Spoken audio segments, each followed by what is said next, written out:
This is a logical continuation of the previous program.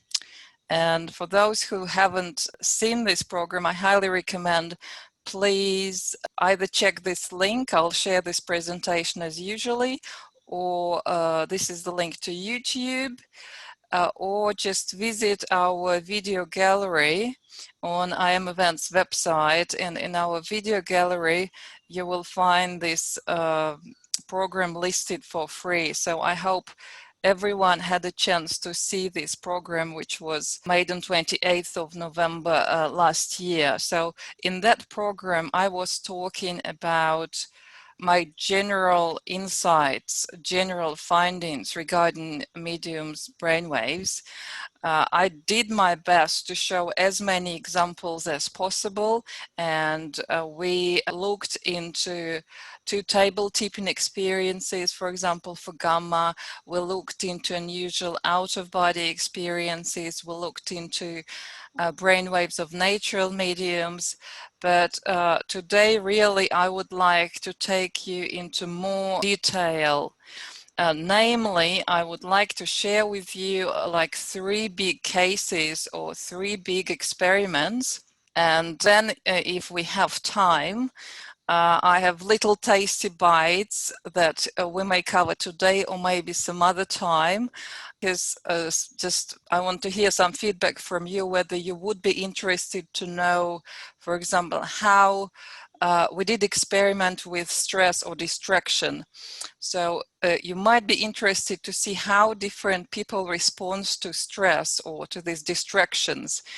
How quickly they settle or how quickly they're not settling, what their strategy, how people respond to empathy tests in the brain profile, how people respond to various sensualization prompts, because we did an experiment where I asked mediums to smell, so they didn't know what it was. It was rose essential oil. To touch and sense the crystal, they didn't see it. Again, they were just holding a crystal in their hand.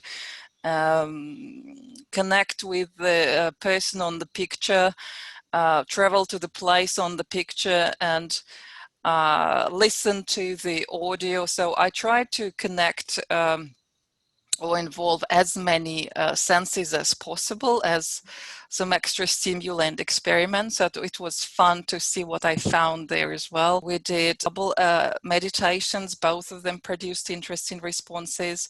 Then it was interesting response to animal meditation, alpha keys, theta keys. So really there is abundance of information there. Definitely we are not covering all of this, but there is something that potentially we may go into.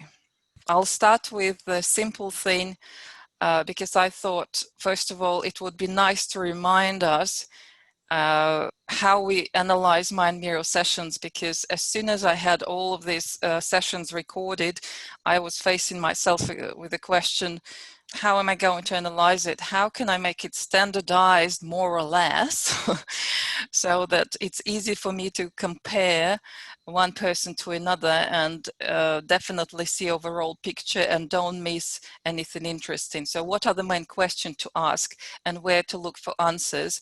I'll give you the list of questions first. So I think for all mind mirror practitioners, it might be helpful. And then in the next slides, I very briefly show what reports I was looking at and how to read them. And then we jump straight on into channeling experiments. So first of all, what is my session-to-session dynamics? What was my training level, or what training level I'm on, because you want to know if you make any progress from session to session. So how do we do that? I'll show you in a second. What was my dominant pattern? Was it awakened mind? Was it evolved mind? Or maybe I had a lot of gamma, so gamma synchrony was dominating. What was my signal quality? Did I have any electrical noise or any other signal abnormalities? How reliable are my data? Then, did I manage to open and sustain alpha bridge? Were there any moments when I was losing the bridge, and potentially why it happened? when were the deepest moments in the session? Were there any alpha theta crossovers and when? And was there anything else which kind of was standing out, something unusual, unusual delta, unusual gamma activity, or anything else unusual? So session to session dynamics, it's now easy to check thanks to the portal, and it's in the very beginning. As you log in to the portal and you look into dashboard and you choose to see your meditations in these trends overview, because you can see them as list and you can see them as trends. So these trends allow you to see the progress. So I picked this for you just to show, for example, how we progressed with Awakened Mind and Evolved Mind for the second module of the training. And I think it's a good representative example because you can really see improvement from day 1 to day 2. We started on 79% on Awakened Mind level 5, and we ended around 94, 96 on the next day with the best scores for Wise One, Theta Keys, and our experiment. And the same, we can see we improved our scores even more significantly for Evolved Mind, starting somewhere around 68 and ending 1992, with the major progress after we did hemispheric balancing and brain activation exercises. So clearly you can see how important it is to integrate the brain. It's not just the balance, it's left and right working simultaneously and being kind of working in synchrony. That's the circle, represented by the circle shape of this pattern.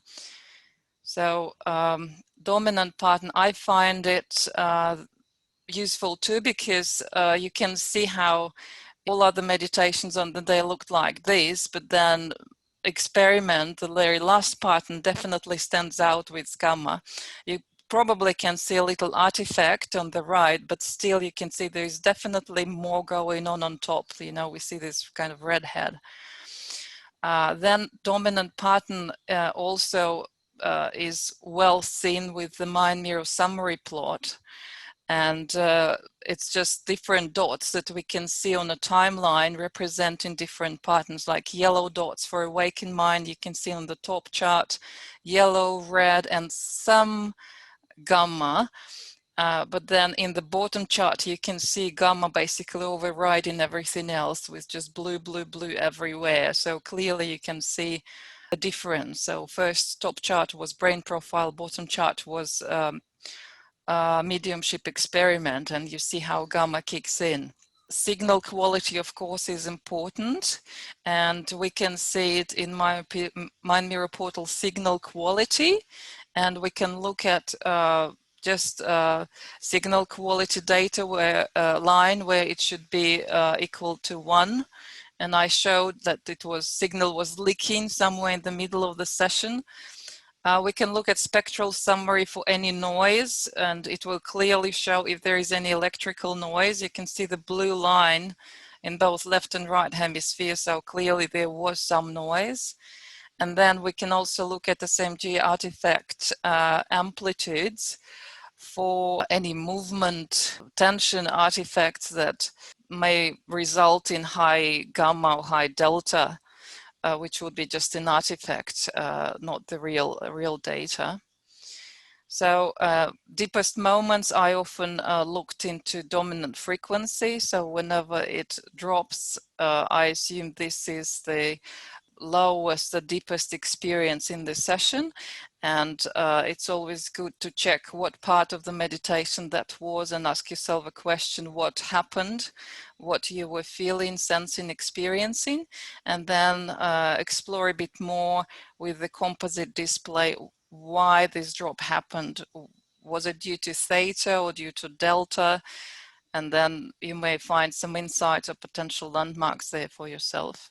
Alpha bridge is best seen through composite display, where you can clearly see if there were any gaps, so it was disappearing or not, or if there were any theta peaking on top of green alpha waves. So I guess it's an easy way to find what was going on, whether alpha bridge was open or you were losing it at times, or delta was kicking in instead of alpha and becoming more dominant. So it's a good way to see with composite display.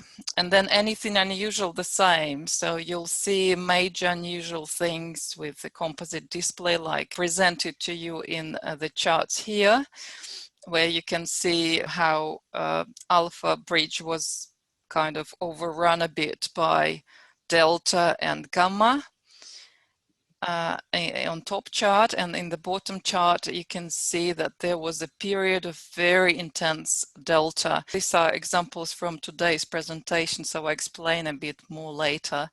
And to the right, of course, when you replay the session, you can see some unusual things where, say, sticking out theta bands. If you remember, I pointed out that as well as something special for mediums, where they may be like double of the size of all other brainwave categories, and they kind of independently stretch to either side, one band or two bands, and I found that behavior of theta a bit unusual.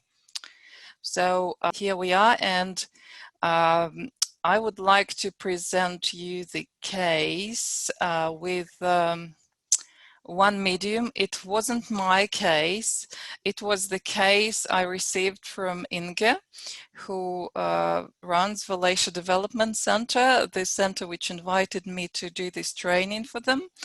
And it was recorded by her and Andrea. Since this was not me, I prepared a cut from my other online meeting where Inge presents this experiment. Yeah, the medium was Gary Mannion. He was doing a session in the cabinet, and his communicators allowed us to try to hook him up and see if they could work with us. And through that session, they also, the communicator came in and we could see delta and theta and then alpha. And he was then speaking to us, and he goes, and now you watch how I leave, and then everything collapsed in itself. So it was very interesting. And Andrea, who was taking the readings 2 years ago, was very excited. And I think Oksana also thinks that's a very interesting pattern for a deep trance medium who works as a physical medium with ectoplasm. So here we see the baseline, and you can clearly see that mainly with eyes open, there is more like a normal pattern, more with here yellow waves of beta dominating, and then as soon as he closed his eyes, alpha is dominant. And the key here would be maybe to look at this summary plot where you can see lots of blue dots, which here represent delta generation. So let me remind you that delta is that major muscle that mediums use to do their work. So obviously, yeah, it's quite strong, and the high compliance levels, you know, on the high compliance levels 3, 4, 5, this delta is overrunning everything else. So obviously it's just very, very strong. And then you can see that during trance experiment, this is just one 5-minute experiment, this delta became even stronger, because now you can see even more dots on level 3. So it becomes even more intense on high levels. And also you can see that in trance, we can see that alpha opened up to allow for the flow, and there is kind of good rounded head, including some gamma there as well. So if you remember last time, I presented the dynamics of how the patterns evolve, what we may potentially observe when we are looking at medium's brainwaves. So we always start with the ordinary pattern, which looks like this, with lots of beta and a bottleneck for alpha, theta, maybe some delta. And then we always will see that during the true experiment, alpha will open up more and more to allow the flow of information to happen between subconscious theta and conscious beta minds. And then if there is gamma, this awakened mind may look like gamma synchrony, which has a little bit less potentially alpha and more beta and gamma on top of beta.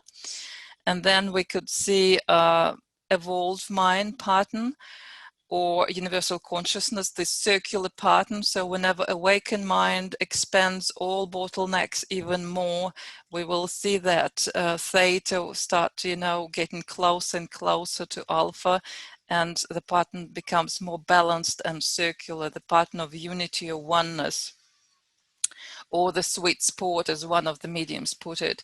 And then we can also observe channeling pattern where it starts looking like a skirt, where theta gradually becomes bigger than alpha and delta becomes bigger than theta, which would be a sleep pattern for normal people, but it's a channeling pattern obviously for mediums, and long-term meditators can go there too.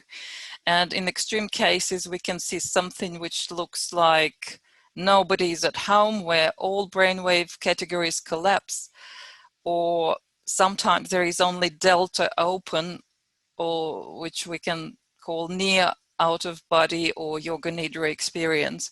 So let's see how this happened in this particular experiment. So you can see I just created a few snapshots, and they are timed, so just through time. So he started with what we clearly can recognize as ordinary pattern. Then we can see that alpha started to open to establish the flow of information, allow for the flow. And then you can see that he was getting deeper, opening more theta, more delta. And you know that delta and gamma, they communicate. So you can see how, delta is opening and triggering more gamma on top as well. But who triggers whom is a big question here. There could be options or different cases. So then you can see how this searching, channeling is rounding up into what we call evolved mind, or again, with gamma, it would be universal consciousness pattern, more and more approximating the circle. And then we go back to awakened mind here, channeling pattern here, channeling pattern kind of narrowing down here, and that's what we see as the average or summary pattern for the session. So we still see that alpha bridge definitely is there, so it wasn't just mind talking, there was something going on. Here is the second experiment, where the demonstration happened of how he was actually living to let someone else in. These are snapshots which started after the beginning of the experiment, and you can see on top A50, A15, etc. These are amplitudes. So amplitudes are the volume, or like in music you would say, which brainwave category, which tonality was the loudest, right? In that particular moment, who was playing loudest in the orchestra. So you can see that we started with delta amplitudes increasing, and we are watching this on 50 amplitude, right? Then it dropped back to 15, and again delta is dominant. Then delta started going even bigger, growing bigger, so now we are watching at 60. Then it goes back to 17. So you can see these jumps in amplitudes. It looks like each time delta gets, almost like in waves, bigger and bigger. It's like you take the weight and then you take a bigger weight, or you can see it as leaps or jumps. You jump even further, even higher. So, and then we can see delta going almost to 70, and all other brainwave categories are collapsing to insignificant compared to delta here. And then we are looking at delta on 90. So it's really unusual how this unfolds. And let me just make it on the large screen for you. So it looks like this was one of the moments when Gary was leaving out, as I put it. And leaving the door, delta is our connection with the universal field, leaving the door wide open while living. And I just want to show you that, you know, all signal quality lights and everything is green, and it doesn't look like any artifact or any major mistake there. It all looks pretty clean. And then you can see that few moments later, there is again some activity, normal activity going on. So it looks like someone is in and the door is still wide open on 90. And then again, the collapsing happens and delta is still huge and someone's disappearing again. And then at 1749, it looks like there is almost normal pattern back on like 20 of amplitude, where it looks like someone is back in with like no stress and in good condition. I here presented the delta wave for you to see what happened. You can see delta was pretty quiet before the beginning of the experiment, and then it was getting bigger and bigger and bigger and bigger, as if in waves. And then here, it might not that be clearly seen, but that picture of 13 minutes 41 seconds that I showed where all brainwaves collapsed, it was here. So I left delta behind or out on this composite display to allow us to see beta, alpha, theta amplitudes and see how they behaved. So you can see the normal, and then they disappear. And then it happens at some stage again. And then here, at the same time when that happened, we were measuring pulse rate and galvanic skin response. So you could also see, I think I showed this slide last time, but I also added some Inge's comment to it. You can see that not only brainwaves collapse, so we can see that brainwaves correlated with other biofeedback measurements that we can take with the mind mirror. We can see that pulse rate dropped, GSR dropped as well, but you can see how it was straight line until the experiment started and how the arousal was going up and then dropped again when there was this major electrical event happening. I'll go to the next slide and you'll hear Inge explaining, potentially explaining this very moment, because I wasn't there and she's also a medical nurse, so she knows a bit more about physiology. Ectoplasm explosion. They released ectoplasm and the heart rate dropped to about 8 beats a minute. I believe that's what it would be. And then I'll move on to the next channeling experiment. We'll continue with the case where Cindy was participating. Just again, the reminder what I will be looking at or pointing at. In the previous presentation during the previous program, I told that mediums will show similar pattern dynamics, the one we just refreshed. They will show alpha with eyes open very often. They may show sticking out independent theta bands, which was surprising or unusual for me to see. And my hypothesis is that it's something like holding the link or establishing the link. Then they show connection, strong connection with the group that they do sit-ins with or trainings with, and their spirit group, of course. And then, of course, they show very strong delta, 10 or even 20 times higher than the average person, not 3 to 12 microvolts. It may be the whole way above 100 microvolts. And then we may see some unusual and strong gamma activity. And I described gamma as a booster. It's not the prerequisite, but it may kick in the moments when mediums need extra sensitivity or extra processing power. It's like extra power that comes with gamma, and we've seen it with table tipping experiments in the previous presentation, and we'll see it again today. Here are the brain waves, and I didn't show brain profile this time because I found that sometimes it's more reliable to see just all other sessions, all other experiments or meditations in the day to see the difference, because brain profile, it was done many weeks ago, it may not be as relevant. Here you can see these were all other experiments and trainings that we did, training sessions, and here is the experimental session, and you clearly see it. Yes, it's like awakened mind, but there's clearly more gamma, so I would assume we may look at gamma synchrony as well here. And though you can see a little artifact in the right hemisphere, there's still definitely much more gamma, and we'll double check that with all other reports that we may potentially get. So I discovered is gamma was really, really strong. It would show up on very, very high compliance levels. So like if all other experiments you see from that training were like 2, 4 gamma synchrony on this level, for this particular experiment, the number went to 9% on level 4. I know it's still insignificant, but it's super, super, high. Just look here, the summary plot will kind of replicate the same. So we remember we are looking at the same data, just sliced and served differently, right? In different numbers or shapes or colors.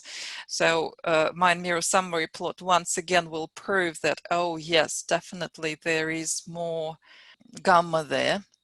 And let's double check with the amplitudes. Let's see how delta behaved. And yes, we can see delta peaks here, here, and here, and they correspond with the low and mid gamma activity. Say here and here and here and here. You can clearly see two very pronounced segments where delta and gamma were active in both hemispheres, by the way, left and right hemispheres. And here I picked probably the largest peaks for the session, around 1034 and 1934, and you can see how they look like. Around 1034, it makes the pattern look like near out of body, because in the scale of a huge delta, all other brainwave categories look insignificant, so they almost disappear. Clearly, during the experiment, yes, we did mediumship experiment, and during these periods, there was channeling happening.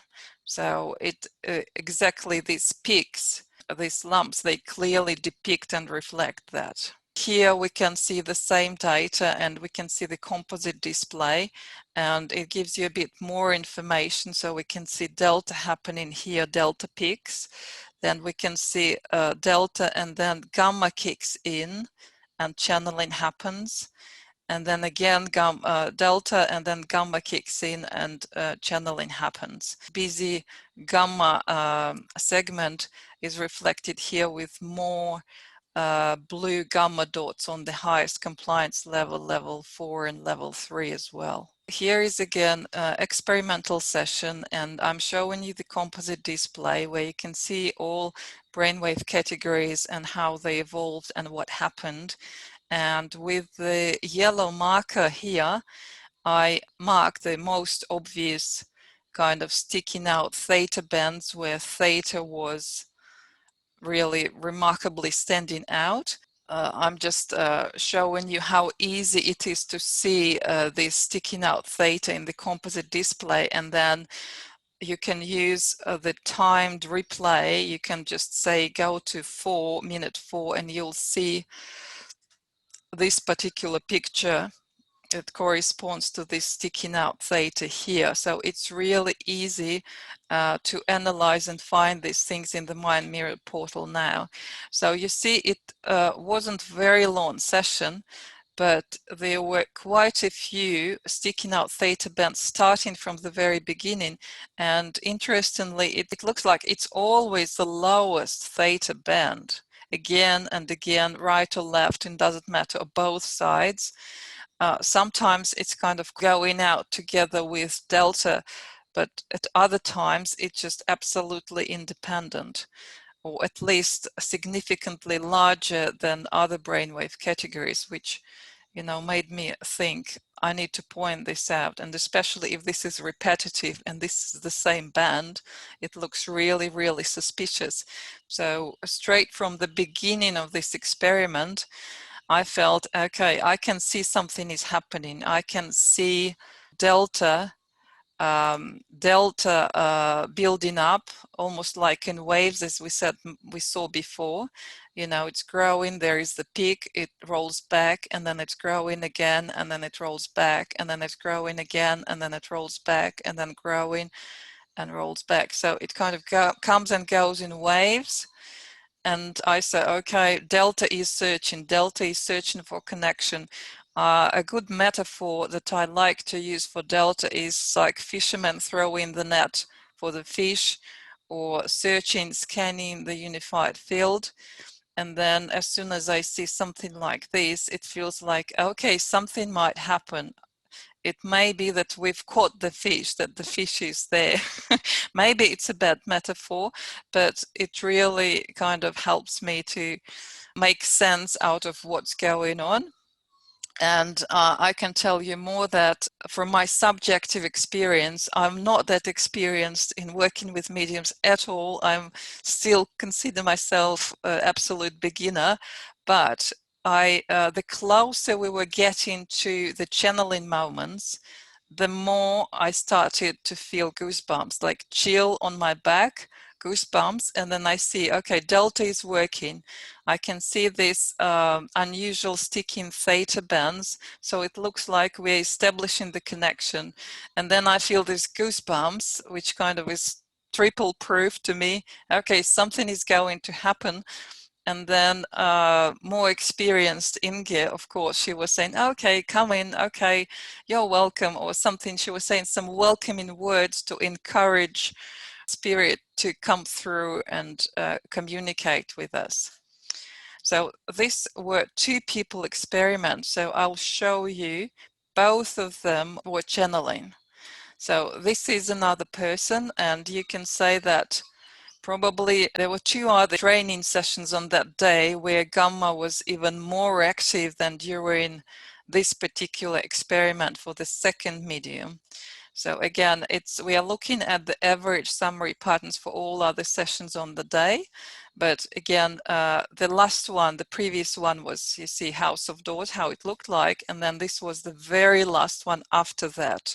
So clearly from here to here, you can see more gamma. Again, let's double check it with all other scores. And as I said, it's good to see higher, on higher levels, you'll see the difference. You'll see more gamma dots on higher compliance levels. Interestingly, I can tell you that this first period here was when medium 2 was speaking, and then since she was participating in the room, in the field, in the session, she even was shooting gamma when the first medium was speaking, here and here. I found it quite interesting. And then we'll look at both of them to see how they correlated. So again, what we can see for the second medium, basically we can see some active gamma. You see two peaks in the very beginning, and then we can see rise in low gamma amplitude and mid gamma amplitude, and even some upper gamma amplitude. And surprisingly, if you compare left and right hemisphere here for gamma, you'll see much more response from the right hemisphere, which doesn't look like very obvious artifact to me. It looks more like there is something more happening in the right hemisphere. Why I say this? Because it kind of correlates with the other side, with the left hemisphere. Plus, if we look at other sessions, I can see that this medium has a trend to activate or involve more right hemisphere during experiments. So you see we did sensualization experiment and can see more right hemisphere or like more active right hemisphere here and more active right hemisphere when we did when we were testing the theta keys. So I make an assumption that the right one was more active here as well, and it's impressive to see even activity in upper gamma, which is, I bet Judith will say it's a lot. You know, when you see low gamma, it's a lot, but when you can see even movement in upper gamma, I think it's impressive. And here I pointed out the biggest peaks, delta peaks, which happened in 226 and 806. So basically it was searching, stretching, looking for, and then after minute 10, the channeling active part started in here. So delta surge will always precede the active part, and then it will be followed by kind of intense gamma. In this chart, this is composite display, where I isolated purple delta waves and red and pink gamma waves. As I mentioned before, you can see delta growing, delta peak, and then gamma kicks in. And then you can see delta building up again, and then another kick in gamma.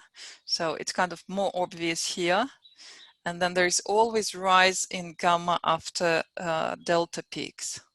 So I circled these moments, and again, let me point out, so here it was main channeling part for medium 2, plus it looks like she was contributing in participating and supporting the field for another medium with responsive delta and gamma, as we saw before in summary plot in the dots.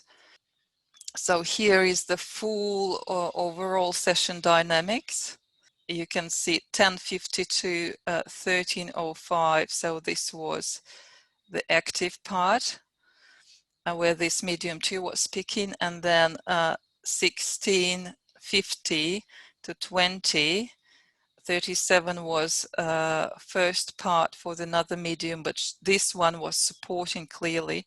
And then 23 and 25 here, she was supporting it too. You can see this big delta spike before the channeling started for another medium, big delta spike before the channeling starting for another medium. So obviously we all are in the field, we obviously can sense it and pick it, and even inexperienced me, I could sense, you know, goosebumps, and probably they come with delta as well.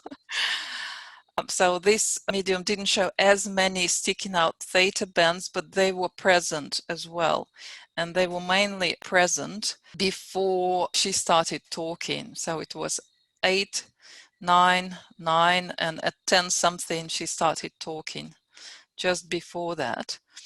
And then here it's interesting to see the shift from sticking theta to gamma. It's a bit unusual. We are used to delta and gamma communicating, but here it looks like, okay, the fish is in the fish or connection there, and then it wants to communicate, or it triggers response, it triggers something. So here I decided to put together the composite displays for both mediums, and by red frame, I tried to mark. I didn't have a special program to run any correlation between them, but at least visually you can see that there were high peaks in delta preceding the active, where they both were shooting high delta peaks, preceding the active channeling part.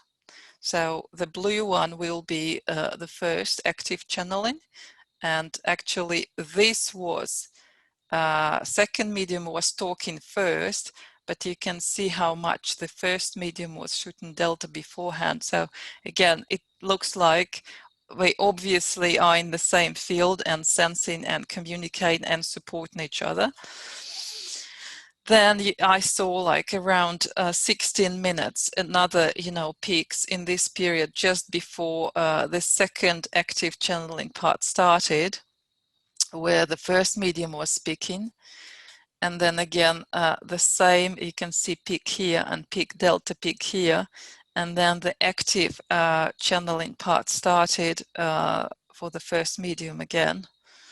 But you can see peak here as well. They kind of correlate.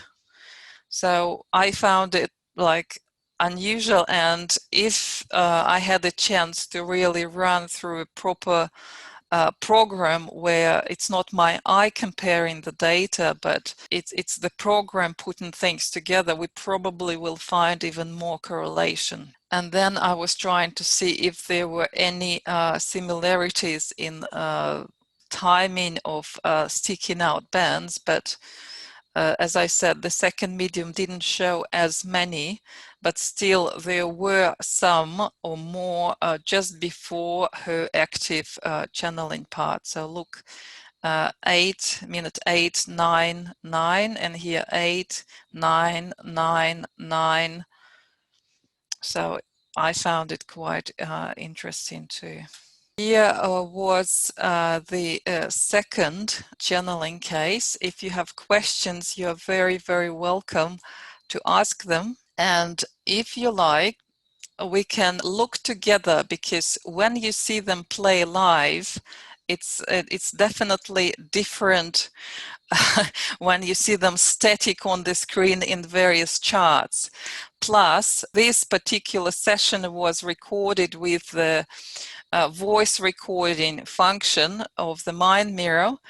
And besides the music that we were listening to, you can hear, sorry, the sound quality wouldn't be that great, but you will clearly see the beginning and end of the active channeling session. Watch it now with me, because I can play it through the listers for you. The whole session will be about half an hour. It's fascinating to watch them. And of course, through audio recording, you not only are watching the brainwaves, dancing and moving, and it's hypnotizing in itself.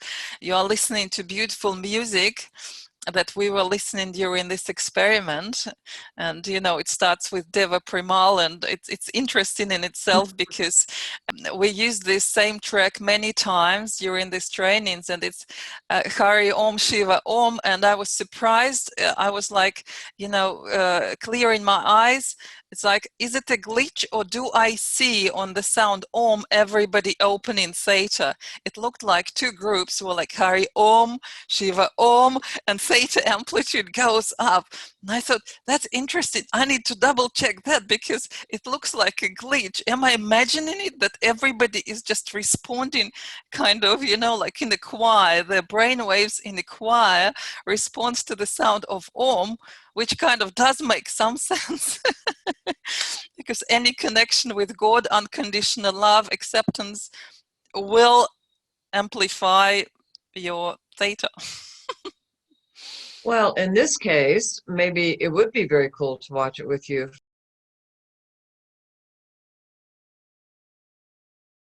I wanted to ask you, what do you mean alpha keys, theta keys, and experimentation? Is experimentation just an open channeling session? When I mention alpha keys and theta keys, let me explain. We did few exercises and meditations, and I was giving time for mediums to self-train.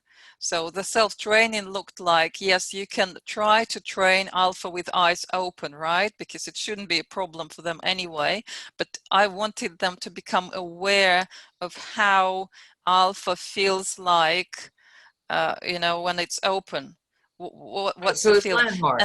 And then check their own landmarks, what they think would work for them. So I said, okay, do self-training, and you can say start with eyes closed, and then very slowly and gradually open your eyes, like you think about or imagine something, and then you open your eyes and see if you have alpha. If it disappears after, that's okay, but you should see your response. Was it there or not, and how strong?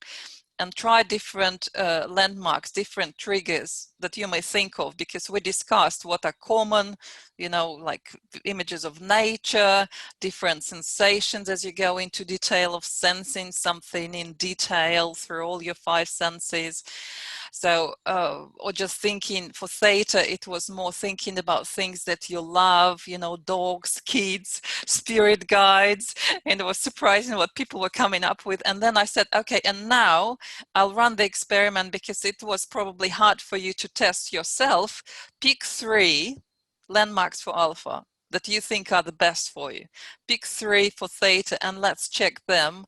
What was the strongest landmarks for you? That's what I call alpha keys and theta keys. So, and then in Mind Mirror Portal, I could clearly see 3 segments, and I could analyze, okay, I looked at it this way: where was maximum, biggest, largest alpha amplitude, or probably the best awakened mind scores? In which segment for alpha? This would be your key for alpha. Or for evolved mind, where would be the largest evolved mind scores? Because the theta would be bigger in evolved mind, and or where was the biggest theta? And that key was the strongest. And I mean, as I said, every single bit, I was thinking about it last night, every single exercise can be worth, you know, being reviewed to see how people may respond, or what's going on, or how you can analyze it, because there are lots of insights in it. And I mean, Cindy was the absolute champion from, she repeated one module twice. Second module twice, which I really appreciate. And she was absolute champion in terms of, she started with intermittent alpha, where she could open it, but she was losing it. It was like open and then it's hard to sustain. So, you know, it's a common problem for many people when you start like this. You open, but again, something, your mind is too active, something triggers thoughts, and it just steals the energy and makes your alpha bridge collapse. But she finished with absolutely beautiful, stable, strong, perfect alpha. And moreover, with very good awareness and her own keys. And Cindy, if you don't mind, could you say a few words? I can tell you, even during this channeling experiment, so medium 1, I can tell you the secret. It was Cindy, medium 1. And even during channeling part, she was channeling, I should, my alpha, I shouldn't lose my alpha. It's very hard to hold this alpha, the flow, the connection, it's hard to hold it. Cindy, could you say a word?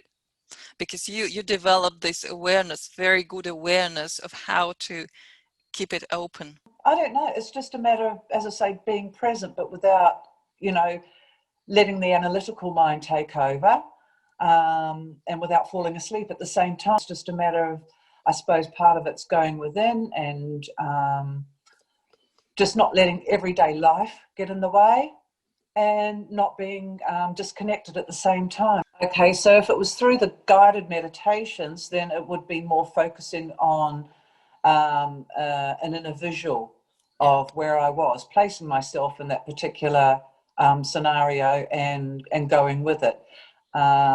It's like when people first start meditating, it's like their mind's always interfering. So you need to be able to calm that mind and get into that space. And it was the same with the guided meditations that came with that. It's all right, I can see where I am. Okay, I can feel that wind on my face, or it's just a matter of letting the mind, you know, go with what's been presented to you, what's been asked of you. Without pushing too much, without interfering too much, right? Exactly. Yeah. As ignoring your surroundings, because you are with a group of people, you know, you're plugged in. So it's being able to ignore that and just focus on the task ahead. Okay, thank you. No, I think that's enough. That's a very good description. I like your way of, you're very eloquent and putting things together. Anybody else? The feedback? Just from a clinical standpoint, I'm looking at the maps or at the waveforms, and I'm trying to get straight in my head, like if this is a skill that these folks are perfecting, or are they born with it? And if they're born with it and they're making this high theta and high beta, are these the kids that are being diagnosed with ADD and having trouble, you know, sitting in the classroom because they have this capability and they just haven't learned to work with it yet?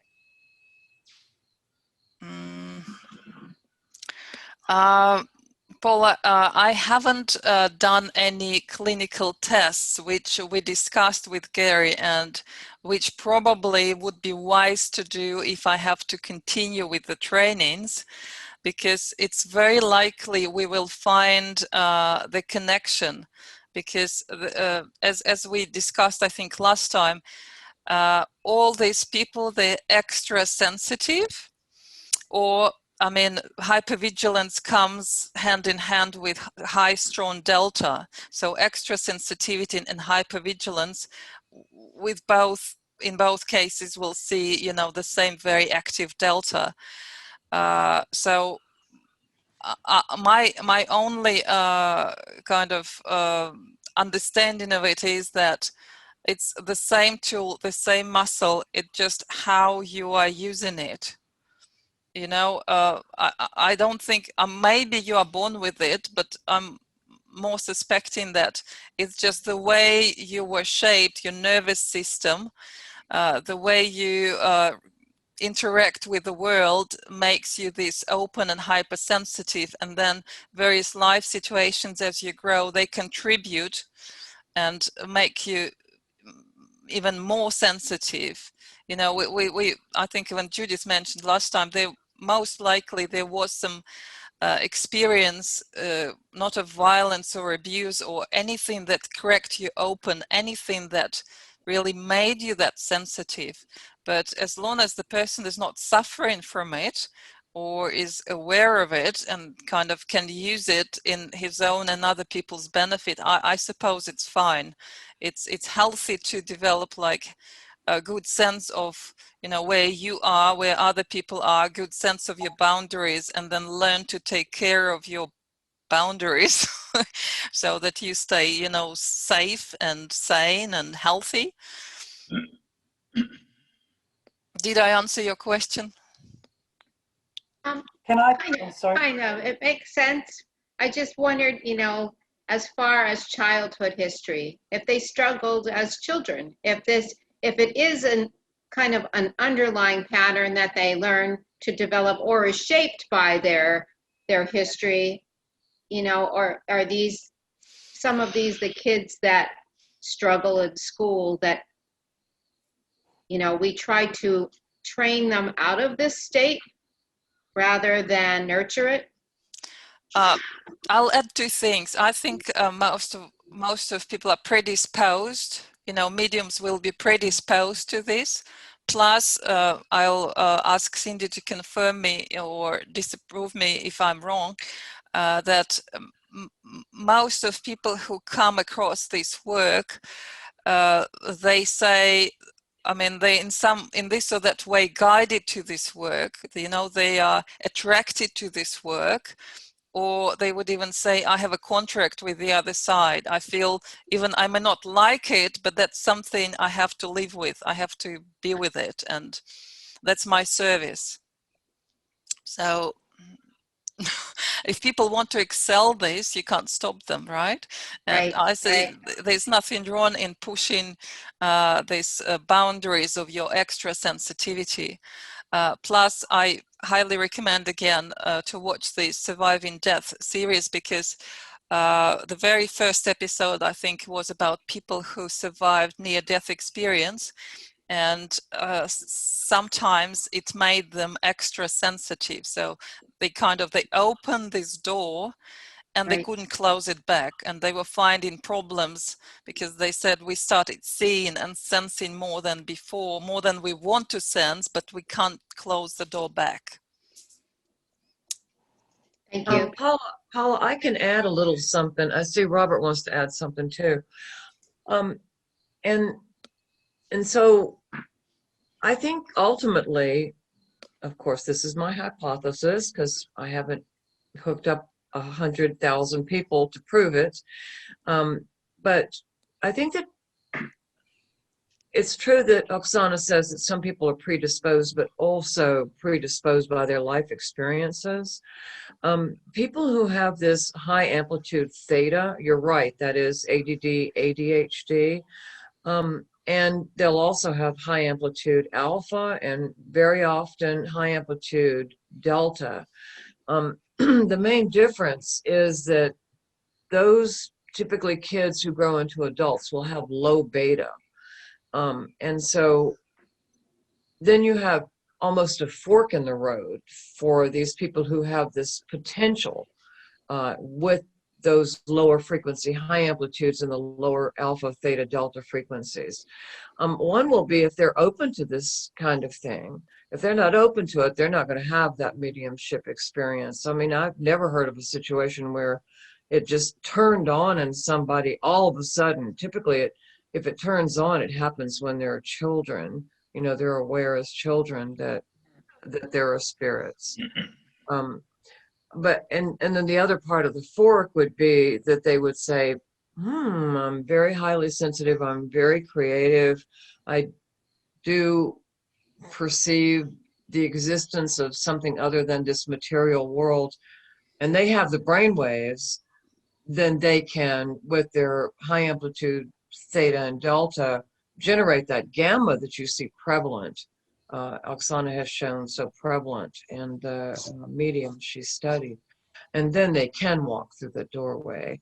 But as with everything else, I think it's going to be a choice. There's a predisposition in the sense that ADD will have that brainwave pattern, but they have to make a choice and have to be open to it. And if they're not, like as for the rest of us, it's not going to happen. Right. Thank you. Anybody else? Judith, you said Yes. someone else wanted to say a word? Yeah, Robert. I had kind of a question. You've touched on it with what Judith was just saying, and you may have touched on it on the earlier one. I didn't get to watch. I've been through some challenging stuff going on physically. But I've got a friend who's interested in mediumship, and she's been studying with James von Prague, and came up with a different interpretation than I'd heard before, where they distinguish between the type of mediumship I think you were describing here, where there's the ectoplasm and spirits taking over and entering in, and the other type of mediumship in which they're just extremely clairvoyant, are able to communicate with consciousness on the other side, if you can say other side, since everything's intermingled. But anyway, so out of all this, you've touched on the importance of delta and some of the other patterns, but in terms of the mind mirror, if she were wanting to pursue that, what might be the type, and I think you addressed this once before, maybe it's something online about people that wanted to employ the mind mirror to enhance their mediumship, but from the type of mediumship I'm talking about, von Prague talking about, of just increasing clairvoyance and connection, what might be an appropriate training program for her to undergo on the mind mirror to help open up to that? I'll highly recommend to watch the previous program, because that's where I was talking about how Mind Mirror can help mediums, what were the requests that I received, and how I addressed these requests, right? But I guess in any case, be it this physical manifestation with ectoplasm, however, I mean, if you can call it this way, or if this is mental psychic mediumship, in all of them you may expect the same dynamics, which means we still need to get out of our beta mind, right? This is the ordinary pattern where beta is dominant. So I would say that definitely a prerequisite for anybody to prove and show that there is true mediumship work happening, true channeling happening, or that would be the alpha bridge open and the flow established so that communication becomes possible, right? So clearly it will be any exercises aimed to reduce beta and increase alpha. I'll just finish with the patterns and then show you what I've done. So, of course, beta, making sure we know all techniques of how to master beta and open alpha. So we start with beta reduction techniques, all exercises we know for beta mastery, and then concentration exercises sometimes work well as well. And you can see that for many people, starting with the diffused body awareness is probably the best point to start, where they have most stable alpha and quite beta. Just start with yourself, with your body. So relaxation techniques, of course, then alpha sensualization to make sure that alpha is maximized. So we not only know how to open alpha bridge, we can keep it stable because we build awareness about what triggers, what landmarks, or how it feels like when alpha is open, and then we kind of try to access and tune in to maximum volume all sensory channels that help to establish strong alpha. So all alpha sensualization exercises would work. Animal meditation is a good conclusion or test to see how stable and good it works.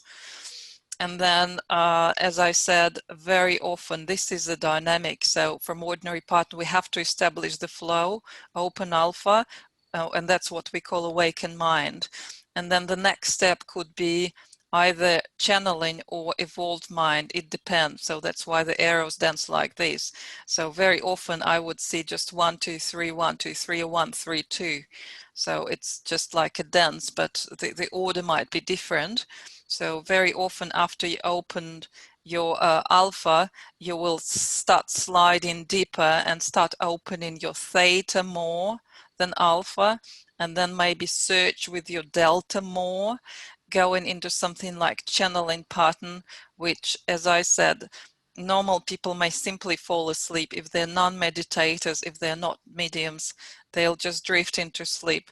For long-term meditators and mediums, this is quite common pattern. They're still awake, they're just searching, Googling, kind of when I say this, delta actively working, channeling cosmic internet for information that goes beyond their own repository. They need to go beyond and search for information there. So it's kind of more advanced level, far more advanced where we normally go. And then after you searched, or before that, as I said, it's 1, 2, 3 or 1, 3, 2. You kind of round up your delta and everything goes into a circular pattern that we called evolved mind, but it's also a pattern of unity, of oneness. And again, I'll repeat myself, in the previous program, I was given examples that interestingly, natural mediums spend a lot of time in this pattern of oneness, connectedness, and unity. And that makes me think that their brain kind of is naturally predisposed or found its way to more optimal state that feels good as well, that feels open and connected. So a metaphor that I used was when you open your alpha bridge, you pick up the phone to dial the number, and then channeling is more like you're dialing the number, you're searching, trying to connect. And then as soon as connection is established and kind of the line is busy, you are plugged in or connected, you'll get this circular evolved mind pattern. So to train that, we very well know what we do. Let me just go back to the program. So that's what I did. So here is the description of with theory and practice, but it may sound a bit more complicated. So on the right side, I simply listed the exercises, the practical part, right? So we did brain profile with eyes open. Of course, in my case, for groups, adapted for group session, to see what's the baseline with eyes open, how does their normal brain waves, behave. and then brain profile with eyes closed. So we were doing a relaxation meditation. So for me, it was the baseline of how far they can go in the beginning of the training, the best they can do, because if people can open, if you can open evolved mind, you'll easily go into evolved mind as soon as you start relaxing. And especially if you know our meditations well, when you reach that place of peace and your center and stillness and silence. So you'll get to evolved mind if you can open it. And then we did mediumship experiment and just to see what's their dynamics when they're trying to do mediumship work. In particular, we were doing building power to see, because this is an important first step before you can connect with anybody. You need to build the energy, or you need to uplift your spirit.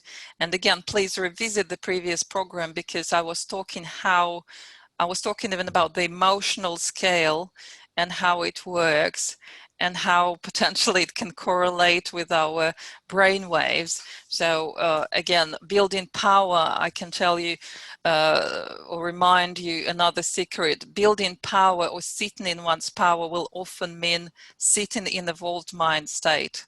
That's the state of power. That's the state of oneness. That's the state of unity and connectedness. So then, of course, as I said, to get out of ordinary state, because even if you are very experienced, you may still have various problems with thoughts or hard emotional content. However you may be annoyed with beta, it's good to know all techniques that we have at hand. So mastering beta exercises are good, concentration exercises are good. Then we did stress experiment and recover from stress. That was super interesting, because you know how to get more relaxed. You need to make your muscles as tense as possible, or to get rid of some, difficult situation memory. You amplify it to make it really ridiculous, to the extent it becomes absolutely absurd and ridiculous. And then you let go. It allows you to let go of it. So the same, interestingly, worked when we did mastering beta, we did concentration, then we did Stroop tests. So everybody was very stressed and kind of hearts pumping, but then recover from stress after that took everybody to even more relaxed, deep state than before. So as if we, made our muscles as tense as possible. We accelerated stress to maximum, and then we were relaxing, and it allowed us to relax even more. And then we did experiment with distraction, where I was like dropping a book and dropping a bowl in the middle of the session, where I said, your task is to sit and hold your state, no matter what, you're holding your state. So, and use the techniques that we learned to stay in this state, in your power, and not lose it no matter what. And it was interesting to see how quickly some were restoring their bridge, restoring their oneness if they were sitting in evolved mind, or how hard it was for others. And you can see even it's not just the moment where you hear the noise, and of course your senses will respond, right? So you'll see like beta responding, alpha probably responding, even delta responding with flight or fight, because there's something, is it dangerous? Is it? But then if you are okay, you quickly pull yourself back, or even you don't lose your alpha bridge. Or with others, they were completely like lost, and there were ripples of distress. So even after the accident itself, they were still repeating and reliving it in their brain again and again and again, and couldn't let go. So, I mean, it's a beautiful metaphor for life as well. And that's why I think this stress and response to stress is even worth maybe separate program with examples of different response strategies and what and how natural mediums, 1, 2 they don't lose the bridge, or in 2 seconds they restore the bridge. That's the mastery. That's the level. So it's good to know your boundaries, because if you're hypersensitive or you're predisposed, knowing how you feel, where are your borders, your conscious self, your subconscious self, just yourself, and when you start inviting others into your bubble, how it feels like. Do you feel safe? you don't feel safe, what you can do if you don't, just to better explore and become aware. Again, train your boundaries. I find the bubble great for that. So that's what we did in module 1. This is a weekend training, basically Saturday, Sunday. And then module 2 was devoted to building alpha, tuning it to maximum. So alpha sensualization exercises that we know. I just in the beginning of this program described the experiment that we did. I can go into more detail later if you like on that. Animal is a great meditation to find an animal landmark, this beingness, the state of beingness that you live in when you're doing animal meditation is good. Then we did self-training, visual self-training for alpha keys and theta keys. And then, as I described, if you want to go deeper, it means you need to go into your theta more, you need to open your hearts more. So any deeper subconscious exploration will help. And of course, House of Doors is our favorite meditation that allows you at least to go there, for some people for the first time ever, into subconscious and clean your cellars, clean what's going on there, sort it out, balance left and right. And after that, brain activation or balancing, hemispheric balancing exercises, they contribute a lot to brain integrity and to evolved mind. I did the program a long time ago in 2017. You can watch it, it's available, how to do this. And these were the exercises that we did. They're actually physical exercises that you do, some breathing, some yoga, some NLP. I combine everything into one. And they definitely work, as you could see. And then allowing any meditations that you merge with light, that you allow to merge, that you connect with unconditional love. Like Wise One was a beautiful meditation to help us to learn this allowing, going deeper into theta, or maybe even deeper than that. You may go even into channeling. Cosmic waves, it has integrated gamma frequencies. As I saw almost every single person responding with at least low gamma rise during the white noise. There is a white noise segment in this cosmic waves meditation. So it wasn't like gamma training per se, but many drifted into channeling states or even light sleep. So it was very, very deep. And the goal was to try deeper trance, because the request was, how can we go deeper? And I assume if I had to lay out the patterns in a way how they go deeper, it will be awakened mind, evolved mind, channeling, and out of body or near out of body. So that would be my layout, and that's what we were trying to do. So I hope I answered your question. If you need more, I could provide more later. Thank you. We are running That out was of time, but you will learn a lot from my previous program. Tell me what... Can I just add something? Yeah, sure. Can I just add something so briefly?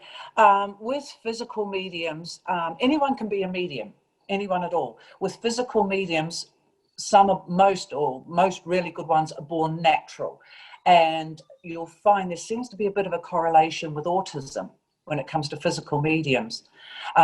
With trance mediums and mental mediums, that's something that can be developed. Some people are natural at it, some people have to work at it.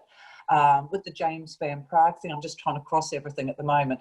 I presume he's teaching mental mediumship, which is totally different to, say, the altered states that some of us are trying to develop. Mental mediumship is having that connection with spirit.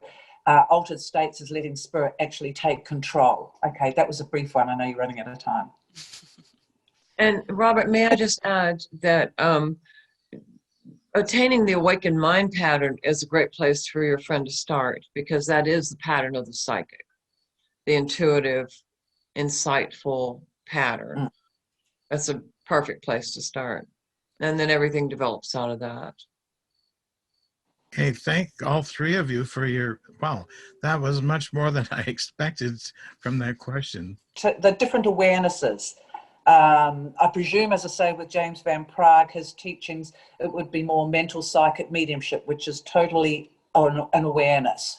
It's then having that connection. As I say, with the altered states, it's more getting yourself down into that state where you don't want to interrupt. You want to let them take over. You want to let them get across what they need to get across. So, you know, she may not be, depending on what she's aiming for, may not, what Oksana takes us through may not be actually that beneficial to her unless she has a predisposed disposition or a faculty that's going to bring that out of her. Got it. Thank you. Thank you. That was superb. And I love the metaphors you gave as well, explaining those different places. Superb. Thank you very much. Cool. Oh, thank you. Thank you, Cindy. I'm so glad you made it. What I suggest for now, because we are running out of time, I'll just quickly, there are just a few slides, touch the last healing experiment. So we'll touch the 3 big experiments today, and I'll leave you with a couple of bonuses to watch later at home. And then if you would like to know more about I have things like how people like empathic response, stress response, different strategies, merging with others, sensualization experiments. So I've done much more than planned initially. Everything is interesting, and there were lots of insights. You know, every single session is just loads and loads of insights. So for now, let's just cover this one, because I know that you know, these days many are interested in healer and healee and healing and how it works.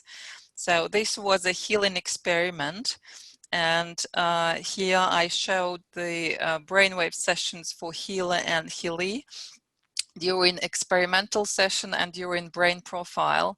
So what you can see that for healer, healer is kind of naturally having lots of gamma, and though it says brain profile eyes closed, I can tell you that with the training we managed to develop even bigger and better alpha bridge than this, because here it's like very close and competing with beta. You can see how the brain waves behaved. This is average summary for the session for the healer.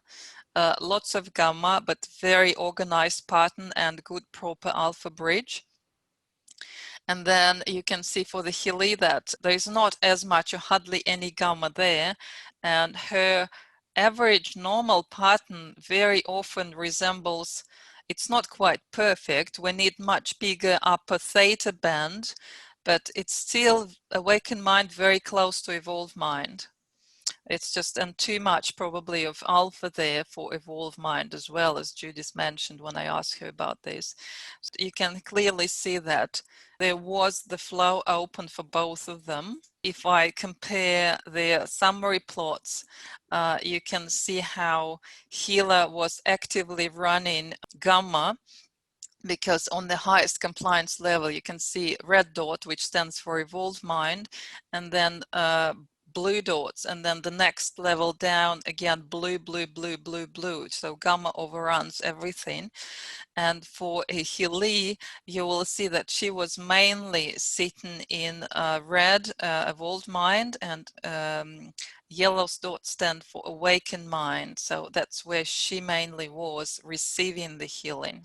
And here is the composite display again, which speaks for itself, and you can clearly see standing out active healing phase. So there couldn't be like second opinion about that. And you can see delta waves extending almost next to 90 microvolts.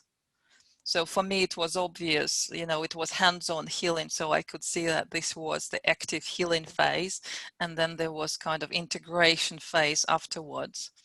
So as for healee, you can see that, you know, extremely high alpha, which could be a sign of some mental disorder. Clinical people will know better, or could also be the sign of a creative personality, which she is a creative person, musician and art. So obviously it's not surprising to see so much alpha there. If I get rid of alpha and look at theta, I would see that, yeah, heart was open as well. So here is the next slide showing that. So I just got rid of everything except purple delta waves and blue theta waves. I just marked it out because I found it was interesting to see this theta spike, basically the largest theta spike in the session. In the very beginning, as the active phase of healing started, she really opened her theta. If you again can make a metaphor, you can say she opened her heart more to receive the healing. That was it for the healing experiment. Let's agree that I potentially will think, if you want another program on any of the exercises or tasty bites, I called it tasty bites with little pieces interesting. Now I leave you with the promise of this bonus that I prepared. There is an audio interview with Karen, with Natural Psychic Medium, and she will give you insights about how she feels in the state, how she prepares for her sessions. And she actually was the one who called the Evolved Mind partner the sweet spot, the being in the power spot. And she opened Evolved Mind almost immediately as she was hooked up. You see second 40 of the baseline with eyes open, brain profile, eyes open. The very first hooked up session, she's already in Evolved Mind. I'll leave you with 2 bonuses to watch. This interview to listen, and I'll record the 2 medium channeling experiment, and that will be your home task to see how much you could see, from pattern dynamics, sticking out thetas, unusual delta gamma behavior, and what you could find yourself. You will receive the link to this recording and to this presentation, plus 2 bonuses and homework to do. Any questions, any wishes? If you want the next program, what particular questions or insights you would be interested in?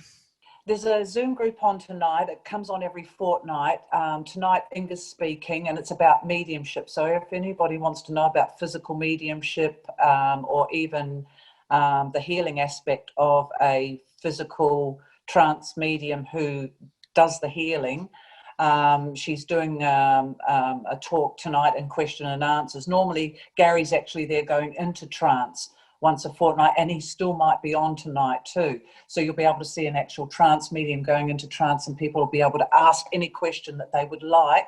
So if anyone's interested in that Zoom. Cindy, could you maybe send the link in chat to everyone, and then I'll follow up in the email afterwards? In Sydney at 7 p.m.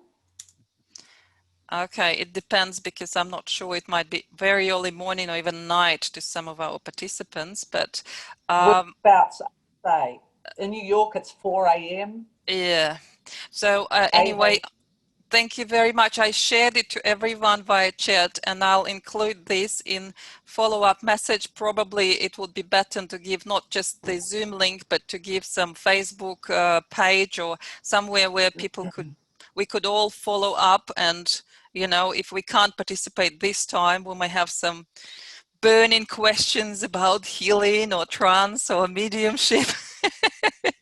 Now, well, questions, comments, wishes, what you'd like to know next. You want separate psychic training for yourself? Sure. Tasty bites. You like the idea of tasty bites, Judith? Sure. Okay. Yeah, more tasty bites. So I showed you what my program was. I'm very open in sharing everything with you. So you've seen what practical exercises and experiments we did. So I can literally just go, you know, in logical order one by one and share the insights, because I found it quite amazing. Not just the mediums, not just mediums training and experiment. It's generic response. How do we respond to stress? How do we dwell on it, and what happens if we do? Where it can take us, or how one of the people said, participants said, Oh, I heard it, but it took me even deeper. And I thought that's the ultimate mastery. Something disturbs you. There's strong incoming stimuli, but it takes you even deeper into your state, into your power, into your strength. Isn't it good? That would be amazing, Oksana. Okay. And then I'd love empathy, to. empathic response. What do you do? You know, how again, I told that mediums contain the empathic response. So contain, how would that look like from the point of view on brainwaves? So it's very good how they respond, and they hold it in a nice, warm, receiving heart space. They go back to evolved mind. They kind of open their delta a little bit and then go back, but they still have empathic response. You can't argue, you'll see it, you know. Even they say, I didn't have strong response, but they were listening with their hearts. They were getting emotional, but they quickly pulled them together, sitting in their power and being strong and connected. So That would be incredible. enjoy the interview, because sorry, it's just audio, so you can listen it as a podcast, download it from YouTube. I'll send you probably both MP3 and video links. It's a beautiful one, and again, it will give you an idea of where natural psychic medium is coming from and how it works. Thank you. Thank you, Thank you. Oksana. Thank you so much for today. It was my pleasure to speak to you all, and there will be the recording. So see you all sometime next month. More Thanks, tasty Oksana. bites. Amazing. Thank you.